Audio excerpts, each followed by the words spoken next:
Greetings and salutations. Welcome to another episode of 365 Days of Gaming. Really appreciate you taking out time to check out this video. Like, comment, share, subscribe. Greatly appreciate it, so thank you in advance. Now, today's episode, we are talking about one of my all-time favorite RPGs.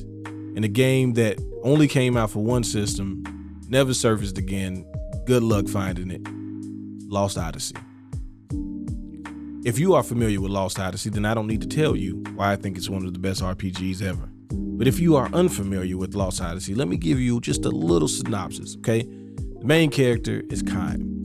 Now, in this world, they have magic, which is their basis of technology. So everything is, standard, I would say Final Fantasy-ian, where, no TVs, but we got like magic radio instead.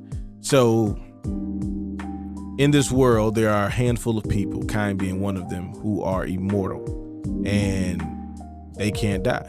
Like, it's kind of weird because in the game you can have a game over, so it doesn't make 100% sense. But essentially, he can't die, and those who are like him cannot die, and they don't seem to be happy, and they don't seem to be ambitious. And there's also something with their memories.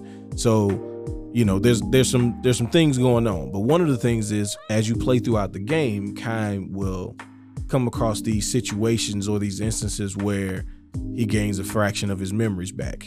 And let me tell you, nobody wants to be alive for 1,000 years. It seems like the worst thing ever, because all of these stories, because he's not a mean person, he does, kind of standard standoffish loner vibes, but that's just because he's a protagonist in a JRPG. But he's not a mean guy. In fact, there are, as you go through the game, you learn a lot more about his personality as he basically rediscovers himself. But he comes across all these different people, and all of their situations, their stories are both like very touching, but then like always very sad, because these people live a life and they feel like they have this great purpose, or at least they feel like they're doing what they're supposed to, and it's all for naught. But he doesn't say anything. He just allows them to, he doesn't like interfere. It's like kind of like Superman almost, where it's like, he's trying to protect everybody, but he doesn't want to get involved in like the day-to-day of humans. That's kind of what like Kaim and Seth and the other immortals that you come across in the game. But this game is great, not only because of the story. I thought the story was really good, and especially the way they presented it, but the characters in this game are really, really, really good.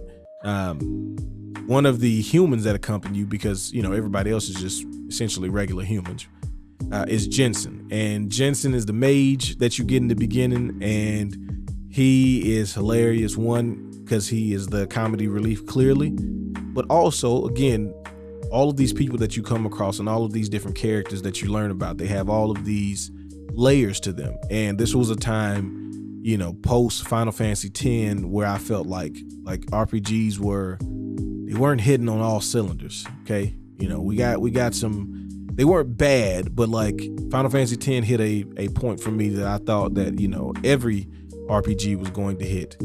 And then you realize that is not the case.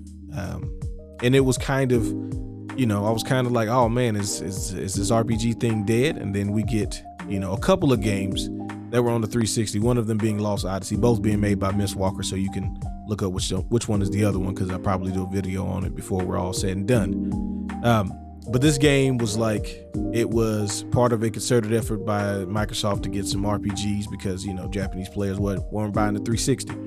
But I was fortunate enough to already have one, so I got this game, and me and my friends, we knew this was it. This was going to be one of those big ones. We could just feel it. It was the dream team. They were coming back. They were going to make something that we hadn't seen before. The game's got tears and all that stuff, and hadn't seen like animated tears on characters. So that was kind of, weird and kind of uncanny valley. But, besides that, but like, yeah, the nuts and bolts of this game is an RPG. As far as the battle system, leveling up, learning skills. Something else that was very subtle about this game. So you equip different attachments, like you have bracelets and things like, the accessories. So obviously when you equip different weapons, that changes what your weapon looks like. But when you also equip different accessories, like there might be a pair of sunglasses, and if you put them on, then some of the cutscenes, your character will have the sunglasses on. I thought that was kind of weird, but also kind of neat at the time, because this graphics, they were trying to go for more of a realistic approach, I guess would be the best way to kind of put it. So this game, one, still looks great. I don't care what anybody says. Looks great, plays great, story's great. Jensen is amazing. Like, there's a scene I'll put in here where, you're getting ready to go on this big mission, and he is coming out of a bar with 3 young ladies, and he says, I just need 15 minutes. That's 15 for her, 15 for her, 15 for her. That's 45 minutes. All right, and I'll be back. And like, this is very early into a game that has a lot of setup, a lot of exposition. And you start to, in the beginning, you're starting to get cutscene heavy. And I thought this was another Xenosaga case, which we'll cover later. But once you kind of get going, the game does allow you to, really dive into it and dig into it. And this is a game where you have to grind. You will get folded very easily in a new area if you do not, take the proper steps to level up. So it does all the things for me for an RPG.